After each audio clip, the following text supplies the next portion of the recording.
Salam kerahiman. Hari ini 18 Mei. Demi nama Bapa dan Putra dan Roh Kudus. Amin. Oh Allah yang Maha Rahim, kebaikan yang tak terbatas, hari ini seluruh umat manusia berseru dari jurang kepapaannya kepada kerahiman-Mu, kepada belas kasih-Mu. Oh Allah, mereka berseru dengan suara kepapaan yang memilukan. Ya Allah yang murah hati, janganlah menolak doa kaum buangan di bumi ini. Oh Tuhan, oh kebaikan yang melampaui pengertian kami, Engkau sungguh-sungguh mengenal kepapaan kami, dan Engkau mengetahui bahwa dengan kekuatan kami sendiri, kami tidak mampu menghadap Engkau.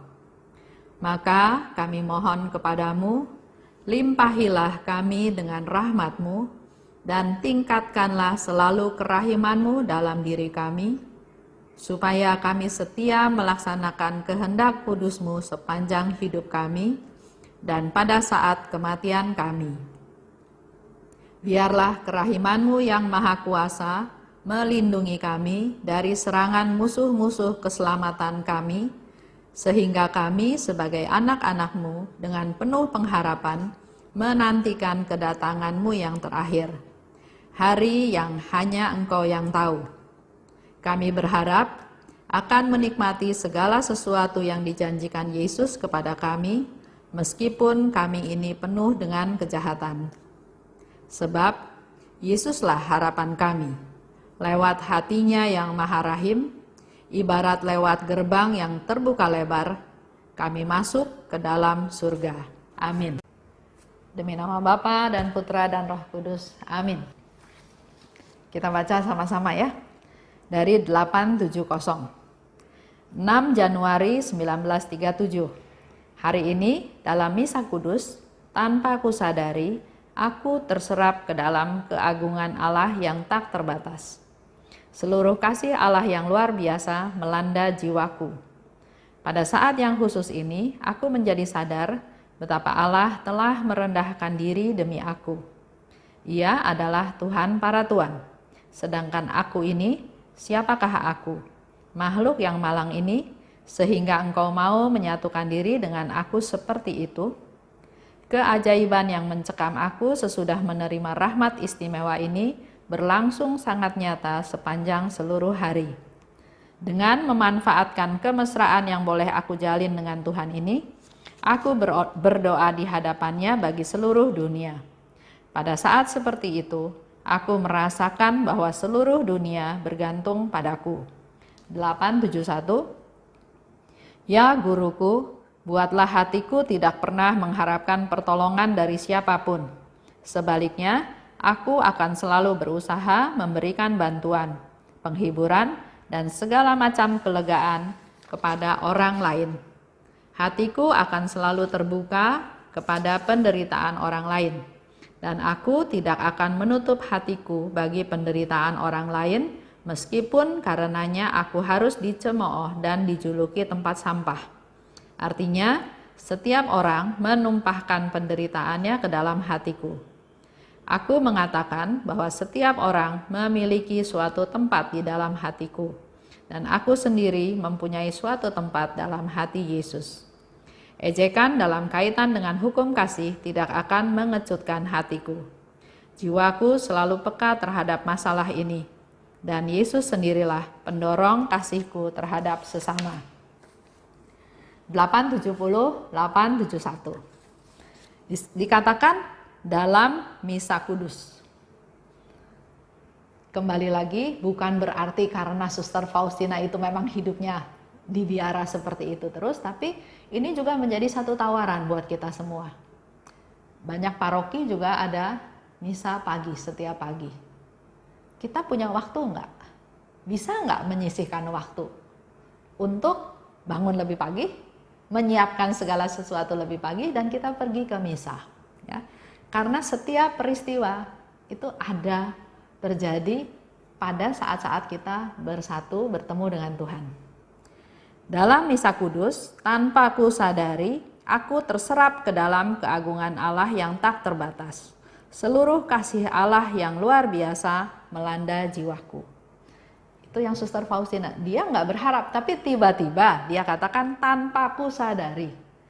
Jadi rahmat Allah, kasih Allah itu bisa tercurah kapan saja. Kita ketemu Tuhan, kita cari Tuhan, Tuhan rindu melimpahkan rahmatnya untuk kita semua. Allah di situ dikatakan lagi, aku menjadi sadar betapa Allah telah merendahkan diri demi aku.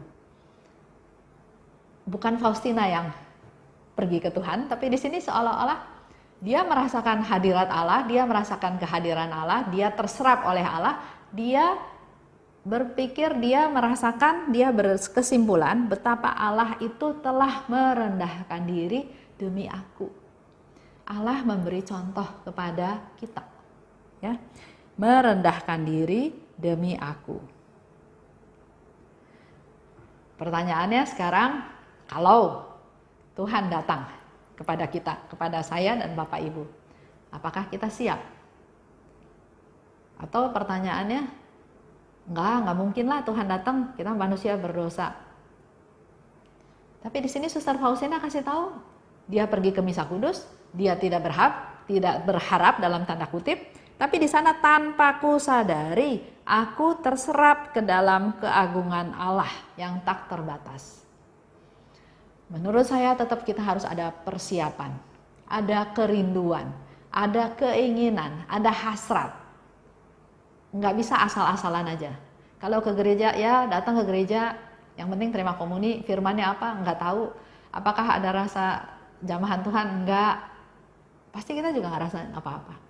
Tapi kalau kita rindu, kita harapkan, kita ingin, kita punya kerinduan, saya yakin Tuhan pasti akan menanggapi atau membalas atau menjawab kerinduan tersebut. Dan di sana dikatakan lagi, aku berdoa di hadapannya bagi seluruh dunia. Jadi dia merasakan hadirat Allah, dia merasakan ditarik, terserap dalam kemuliaan Allah.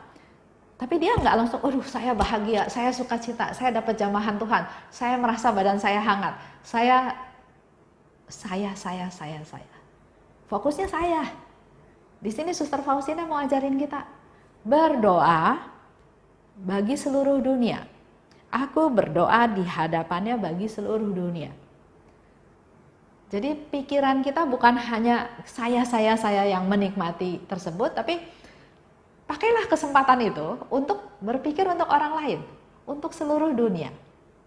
Jadi sering ya, pernah ada satu teman sharing dalam doa, hening, penyembahan, terus setelah itu dia bilang, aduh saya rasa hadirat Tuhan, saya merasa Tuhan hadir, saya merasa saya melihat sinar terang Tuhan.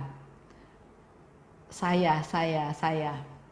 Pernah juga saya kasih seminar.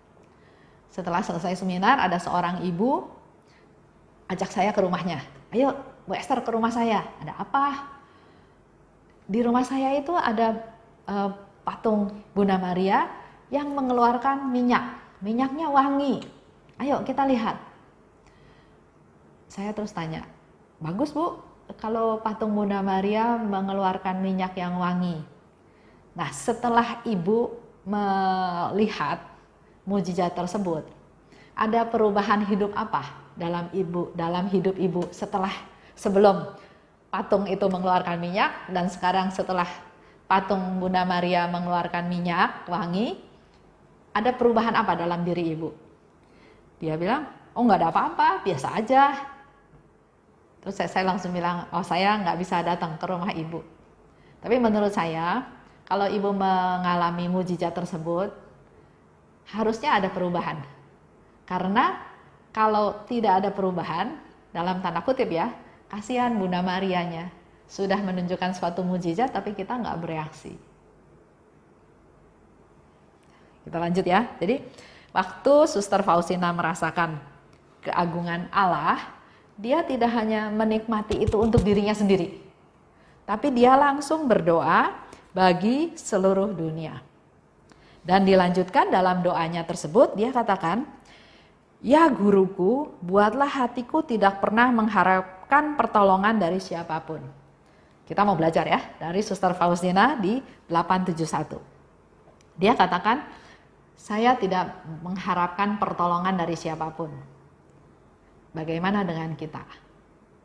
Kerjaan gampang kita kerjakan, kerjaan susah orang lain misalnya.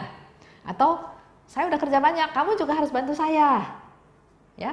Tapi di sini Suster Faustina bilang, aku tidak mengharapkan pertolongan dari orang lain.